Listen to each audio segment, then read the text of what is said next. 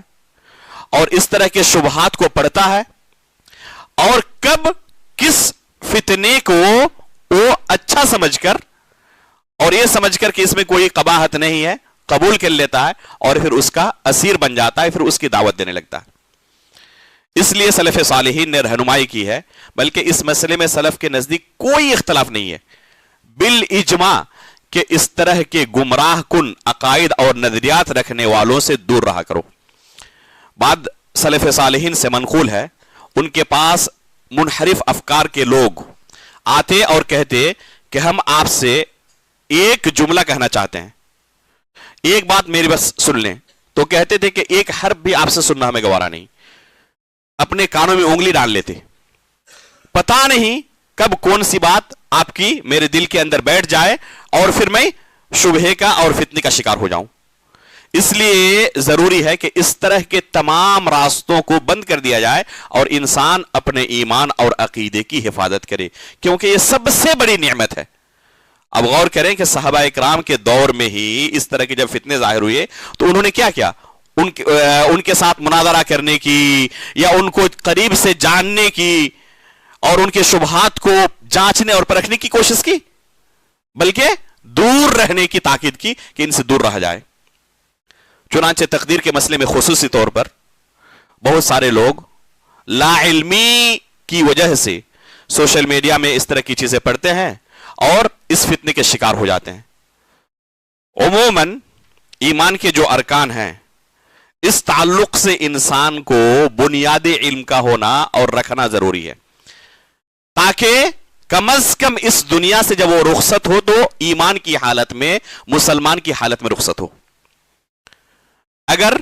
کسی شخص کے پاس بنیادی علم نہیں ہے تو دائرہ اسلام سے خارج ہو جائے گا۔ ایمان باللہ کے تعلق سے، ایمان بالرسول، ایمان بالملائکہ، ایمان بالیوم الآخر کے تعلق سے مراتب ہیں۔ سب سے ادنا مرتبہ جس کا جاننا ہر مسلمان کے لیے ضروری ہے، جس کے بغیر کوئی شخص مسلمان نہیں رہ سکتا، کم از کم اتنا علم حاصل کرنا ہر بندے کے لیے ضروری ہے، چاہے وہ شخص عام انسان ہو، چاہے وہ ایک عالم دین ہو، چاہے اس کا تعلق کتابوں کے ساتھ ہو، چاہے کتابوں کے ساتھ نہ ہو۔ جب قبر کے اندر انسان کو رکھا جائے گا تو اس کے سامنے جو سوالات رکھے جائیں گے تو عالم اور جاہل کا اس میں کوئی فرق نہیں ہوگا۔ جو بنیادی عقائد ہیں، ان عقائد کے بارے میں جاننا اور علم رکھنا یہ ہر مسلمان کے لیے ضروری ہے۔ کوئی یہ کہہ کر بچ نہیں سکتا کہ میں عالم دین نہیں تھا اس لیے اللہ رب العالمین پر کیسے ایمان رکھنا ہے مجھے پتا نہیں تھا، یوم آخرت پر کیسے ایمان رکھنا ہے مجھے پتا نہیں تھا، تقدیر پر کیسے ایمان رکھنا ہے مجھے پتا نہیں تھا، یہ کہہ کر وہ بچ نہیں سکتا۔ کم از کم بنیادی علم رکھنا ہر بندے کے لیے ضروری ہے کہ اس کے تعلق سے بنیادی علم رکھے۔ یہ جو تقدیر کا فتنہ ہوا تھا ظاہر صحابہ اکرام کے زمانے میں، اور یہ پہلا فتنہ تھا، بلکہ بعض علماء کہتے ہیں کہ صحابہ اکرام کے دور میں کل 3 فتنے ظاہر ہوئے تھے، 3 فرقے ظاہر ہوئے تھے گمراہ فرقوں میں سے۔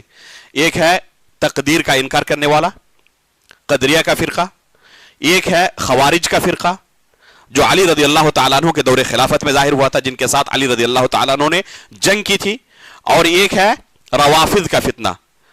شیعوں کا فتنہ جو علی رضی اللہ تعالیٰ عنہ کے دور میں ہی ظاہر ہوا تھا۔ یہ 3 گمراہ فرقے صحابہ اکرام کی زندگی میں ظاہر ہو چکے تھے۔ ان میں سے صحیح مسلم کی اس پہلی روایت میں قدریہ کے فرقے کے بارے میں امام مسلم رحمہ اللہ نے بیان کیا ہے کہ یہ فتنہ صحابہ اکرام کی زندگی میں ظاہر ہو چکا تھا، جو کیا کہتے تھے ان الامر انوف واللہ قدر، کہ ہر چیز ظاہر ہونے کے بعد اللہ رب العالمین کو اس کا علم ہوتا ہے اور تقدیر نام کی کوئی چیز نہیں ہے۔ اب غور کریں کہ کتنا خطرناک جملہ ہے یہ،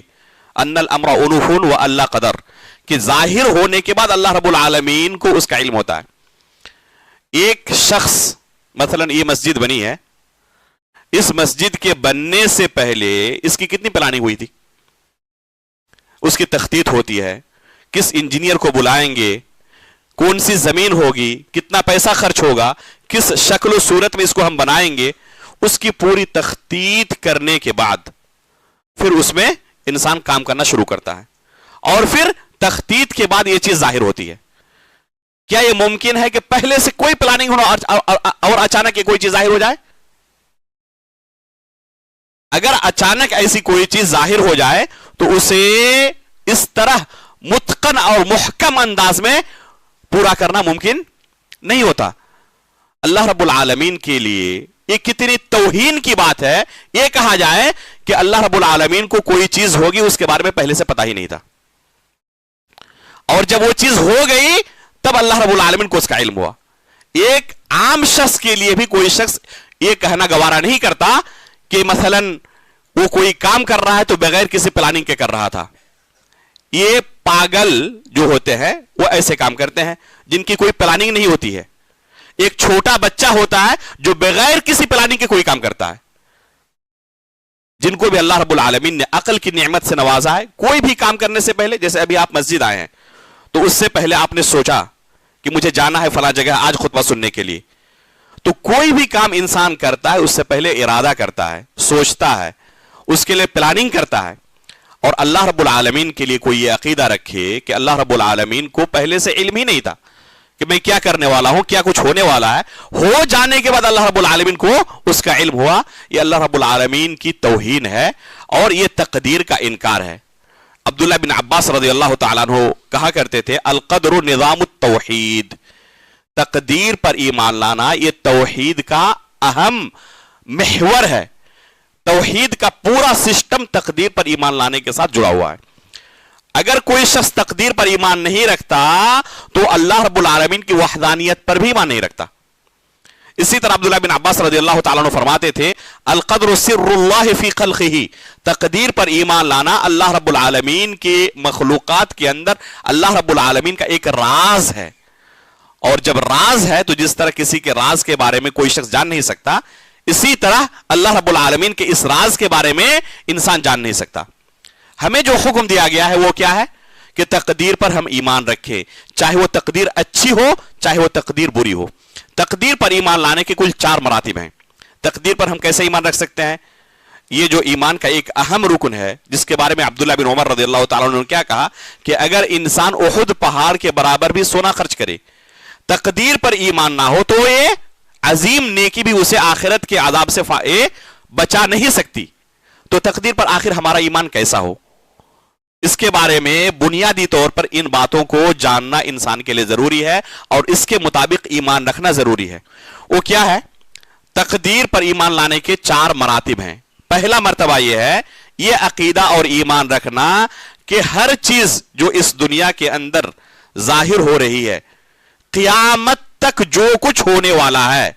اللہ رب العالمین کو اس کے تعلق سے پہلے سے علم ہے.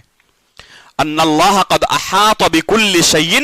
علما, اللہ رب العالمین نے قرآن کریم کے اندر کہا ہے کہ ہر چیز کے بارے میں اللہ رب العالمین کا علم پہلے سے محیط ہے. آیت الکرسی جو آپ پڑھتے ہیں اس کے اندر کیا پڑھتے ہیں؟ اللہ لا الہ الا هو الحی القیوم لا تأخذه سنة ولا نوم له ما في السماوات وما في الارض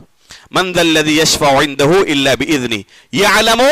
ما بين ايديهم وما خلفهم ولا يحيطون بشيء من علمه. اللہ رب العالمین جو مستقبل میں ہونے والا ہے, جو ہو چکا ہے, ہر چیز کے بارے میں پہلے سے جانتے ہیں. اللہ رب العالمین کا علم ہر چیز کو محیط ہے, بلکہ مستقبل میں کوئی چیز ہونے والی ہے اس کے بارے میں, کیسے ہونے والی ہے اس کے بارے میں, یہاں تک کہ اگر ہونے والی تھی لیکن نہیں ہوئی, اگر ہوتی تو کیسے ہوتی, اس کے بارے میں اللہ رب العالمین کو علم ہے. اگر ہوتی تو کیسے ہوتی, تو اس کے بارے میں بھی اللہ رب العالمین کو اس کا علم ہے. یہ ہے پہلا مرتبہ تقدیر پر ایمان لانے کا کہ اللہ رب العالمین کو ہر چیز کے بارے میں باریک بینی کے ساتھ, تفصیل کے ساتھ پتا ہے پہلے سے. ایسا نہیں کہ اجمالی طور پر صرف اللہ رب العالمین کو پتا ہے اور تفصیل کے ساتھ پتا نہیں ہے.